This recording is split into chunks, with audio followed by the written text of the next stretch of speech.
തകർക്കപ്പെടലിൻ്റെ മാത്രം ചരിത്രമുള്ള ഒരു ക്ഷേത്രം. ഇവിടെ അടിച്ചുടച്ച വിഗ്രഹങ്ങളും ക്ഷേത്രാവശിഷ്ടങ്ങളും ചിതറിക്കിടക്കുന്നു. കണ്ണു തുറക്കാത്ത മലബാർ ദേവസ്വം ബോർഡിൻ്റെ കയ്യിലാണ് ഈ ദേവഭൂമി. വിശ്വാസികളെ വേദനിപ്പിക്കുന്ന കാഴ്ചകൾ നിറഞ്ഞ ആ ക്ഷേത്രത്തിലേക്കാണ് ഇന്നത്തെ യാത്ര. ഊരകം മലയുടെ മുകളിൽ സ്ഥിതി ചെയ്യുന്ന ശങ്കരനാരായണ ക്ഷേത്രത്തിലേക്കുള്ള വഴിയാണിത്. മലപ്പുറം ജില്ലയിൽ ഊരകം, കണ്ണമംഗലം, വേങ്ങര പഞ്ചായത്തുകളിലായാണ് ഊരകം മല വ്യാപിച്ചു കിടക്കുന്നത്. മല കയറി കാഴ്ചകൾ ആസ്വദിക്കാനെത്തുന്നവർക്ക് ഇത് ഒരു ടൂറിസ്റ്റ് കേന്ദ്രമാണ്. ഞാൻ മല കയറിക്കൊണ്ടിരിക്കെ ഊരകം മലയിലെ കാഴ്ചകൾ കണ്ടുമടങ്ങുന്ന ഒരു കുടുംബത്തെ കണ്ടു. മല കയറിക്കൊണ്ടിരിക്കവേ നിബിഡവനത്തിൽ നിരവധി വാനരക്കൂട്ടങ്ങളെ കാണാൻ കഴിഞ്ഞു. പച്ചപുതച്ച മലഞ്ചെരുവിൽ സ്വച്ഛന്തം വിഹരിക്കുകയാണ് വാനരന്മാർ. ഈ മലയാത്ര സാഹസികം തന്നെയാണ്. വഴിയുടെ അരികിൽ മുള്ളുവേലികൾ സ്ഥാപിച്ചിട്ടുണ്ട്. സമുദ്രനിരപ്പിൽ നിന്നും 1200 അടി ഉയരവും സമതലത്തിൽ നിന്നും 800 അടി ഉയരവുമാണ് ഈ മലയ്ക്കുള്ളത്. 800 അടി ഉയരമാകട്ടെ കുത്തനെയുള്ള കയറ്റവുമാണ്. ദാഹിച്ചാൽ ഒരു തുള്ളി വെള്ളം പോലും ഇവിടെ നിന്നും ലഭിക്കില്ല. അതുകൊണ്ട് തന്നെ കുടിക്കാനുള്ള വെള്ളവും കയ്യിൽ കരുതേണ്ടതുണ്ട്. മലകയറ്റത്തിനിടയിൽ എന്നെ കൗതുകപ്പെടുത്തിയ ഒരു കാഴ്ച ഞാൻ നിങ്ങളെ കാണിക്കുകയാണ്. ഒരു കാട്ടുവള്ളി. ഏതോ ശില്പി കൊത്തിയെടുത്ത കരവിരുത് പോലെ അസാധാരണ കാഴ്ച തന്നെയാണിത്. മുകളിൽ നിന്നും തൂങ്ങിക്കിടക്കുന്ന വലിയ ചങ്ങല പോലെ തോന്നിക്കുന്ന കാട്ടുവള്ളി. ഇരുഭാഗവും പട്ടയിൽ ബന്ധിക്കപ്പെട്ട നിലയിൽ നിരവധി ചങ്ങലക്കണ്ണികൾ. ഈ വള്ളിച്ചെടി ഏത് ഇനത്തിൽപ്പെട്ടതാണെന്നോ പ്രായം എത്രയാണെന്നോ മനസ്സിലാക്കാനായില്ല. നമ്മുടെ വനാന്തരങ്ങളിൽ കാണാമറയത്ത് പ്രകൃതിയുടെ ഇത്തരം എത്രയെത്ര അത്ഭുതങ്ങൾ ഉണ്ടായിരിക്കുമെന്നാണ് എൻ്റെ ചിന്ത. മഴവെള്ളം കുത്തിയൊലിച്ച അടയാളവുമായി ഉയർന്നു നിൽക്കുന്ന വേരുകളും കടന്ന് ഞാൻ മല കയറുകയാണ്. ഇരുഭാഗത്തും നിബിഡ വനം തന്നെയാണ്.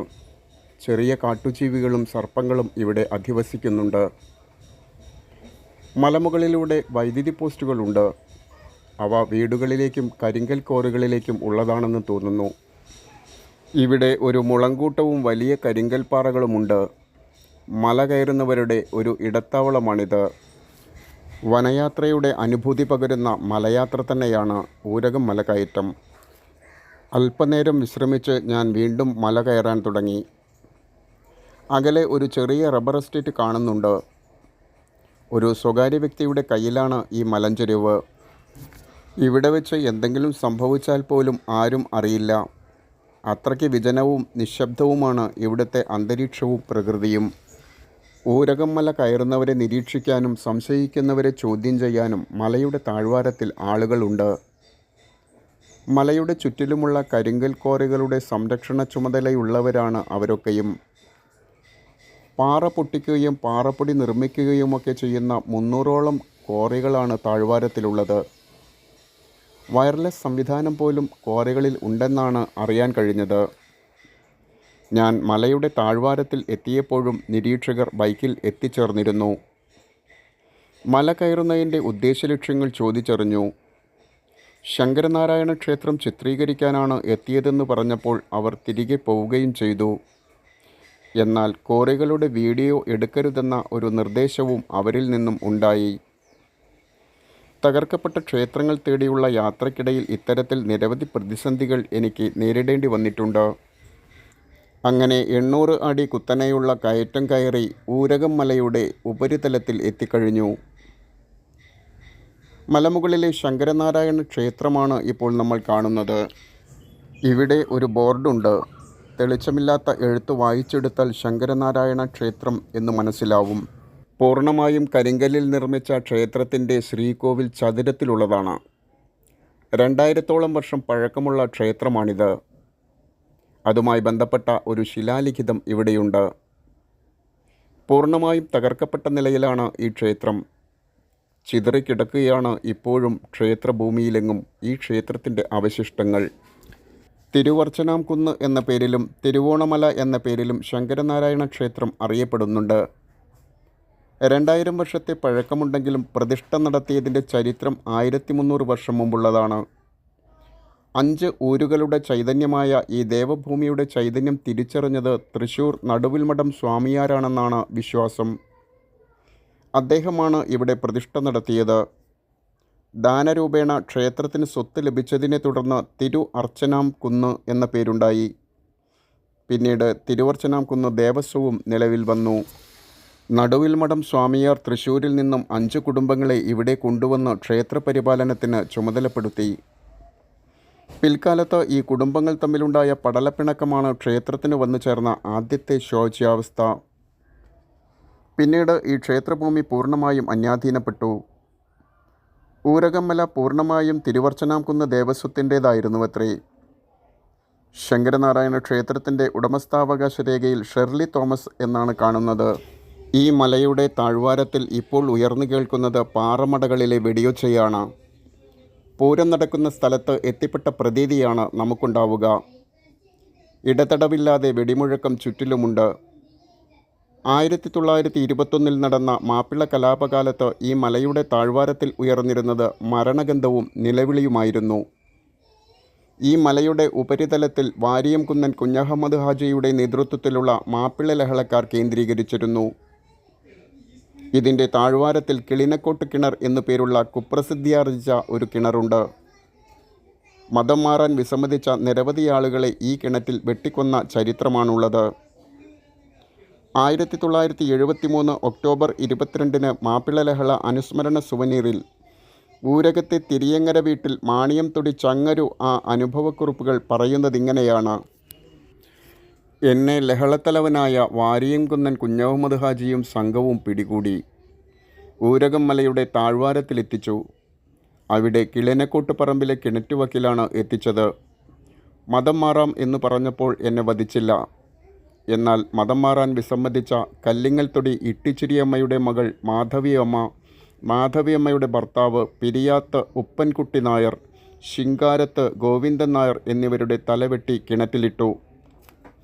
ഈയൊരു കാലഘട്ടത്തിൽ തന്നെയാണ് ശങ്കരനാരായണ ക്ഷേത്രം തകർത്തതെന്ന് കരുതേണ്ടതുണ്ട്.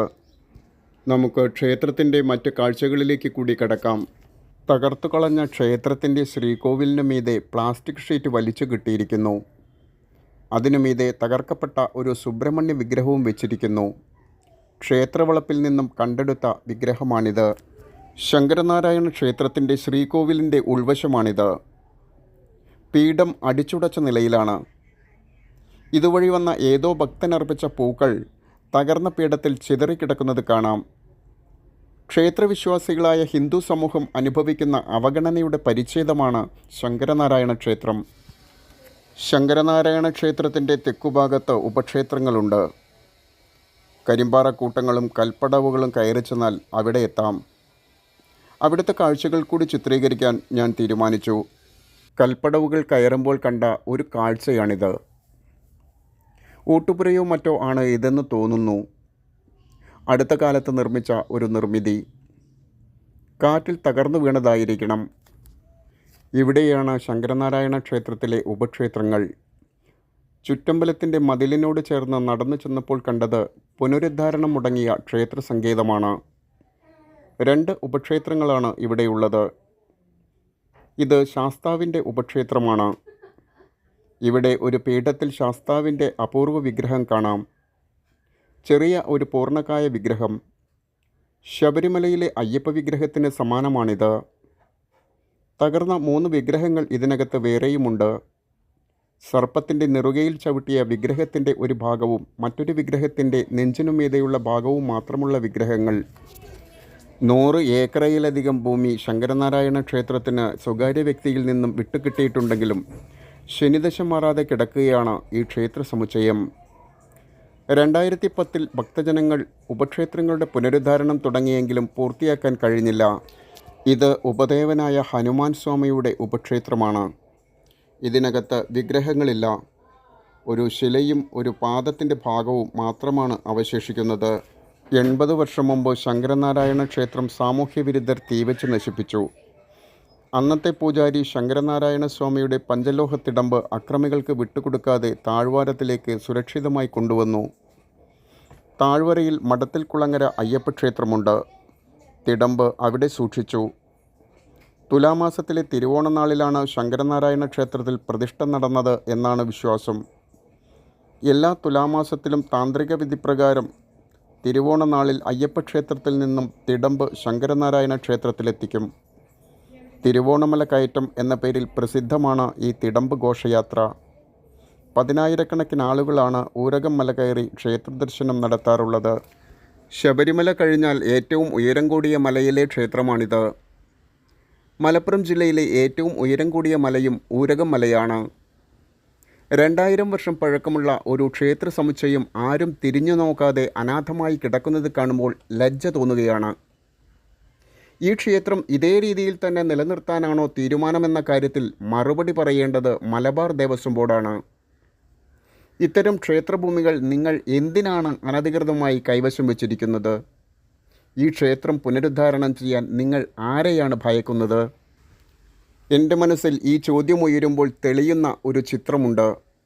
അത് ആർക്കിയോളജിക്കൽ സർവേ ഓഫ് ഇന്ത്യയുടെ റീജിയണൽ ഡയറക്ടറായ ഡോക്ടർ ശ്രീ കെ മുഹമ്മദിൻ്റേതാണ്. ഈ ക്ഷേത്ര സഞ്ചയത്തെ പോലെ തകർക്കപ്പെട്ട ഒരു പുരാതന ക്ഷേത്ര സമുച്ചയം ഇച്ഛാശക്തിയോടെ പുനഃസ്ഥാപിച്ച ഉദ്യോഗസ്ഥനാണ് ഡോക്ടർ ശ്രീ കെ മുഹമ്മദ്. കൊള്ളക്കാരുടെയും കോറി മാഫിയയുടെയും ഭീതിപ്പെടുത്തുന്ന നീക്കങ്ങൾ അവഗണിച്ചാണ് ചമ്പൽക്കാട്ടിൽ ഡോക്ടർ കെ മുഹമ്മദ് ഒരു ക്ഷേത്ര നഗരി തന്നെ പുനഃസ്ഥാപിച്ചത്. ഇവിടെയും സമാന സ്വഭാവമാണുള്ളത്. ഊരകം മലയുടെ ചുറ്റിലുമുള്ള മലകളിൽ നിരവധി കരിങ്കൽ ക്വാറികളാണ് പ്രവർത്തിക്കുന്നത്. ഏതാണ്ട് 300ഓളം കരിങ്കൽ ക്വാറികളുണ്ടെന്നാണ് എനിക്ക് മനസ്സിലാക്കാൻ സാധിച്ചത്. ഭരണസിരാകേന്ദ്രത്തിൽ പോലും പിടിപാടുള്ളവർ നടത്തുന്ന ക്വാറികളാണ് അവയൊക്കെയും. ഇവിടെയുള്ള കരിങ്കൽ ക്വാറികളുടെ പ്രവർത്തനവും ശങ്കരനാരായണ ക്ഷേത്രത്തിൻ്റെ അവസ്ഥയും തമ്മിൽ വല്ല ബന്ധവുമുണ്ടോ എന്ന് പരിശോധിക്കേണ്ടതുണ്ട്. ശങ്കരനാരായണ ക്ഷേത്രം പുനരുദ്ധാരണം ചെയ്താൽ ഈ മലയിലേക്ക് ഭക്തജനപ്രവാഹമുണ്ടാകുമെന്ന് ഉറപ്പാണ്. അതോടൊപ്പം ആയിരത്താണ്ടുകളുടെ ഒരു നിർമ്മിതി സംരക്ഷിക്കുകയും ചെയ്യാം. മലബാർ ദേവസ്വം ബോർഡ് ഈ ക്ഷേത്രം പുനരുദ്ധാരണം ചെയ്യുന്നില്ലെങ്കിൽ ഈ ക്ഷേത്രഭൂമി ഭക്തജനങ്ങൾക്ക് വിട്ടുകൊടുക്കണം. അതാണ് മര്യാദ. മൈനറായ ദേവൻ്റെ കാര്യത്തിൽ ഇടപെടാനും നീതി ലഭ്യമാക്കാനും ഭക്തജനങ്ങൾക്കും അവകാശമുണ്ടെന്ന ഓർമ്മപ്പെടുത്തലോടെ ഈ വീഡിയോ അവസാനിപ്പിക്കുന്നു. പുതിയ വീഡിയോയിൽ വീണ്ടും കാണാം. അതുവരേക്ക് നമസ്കാരം.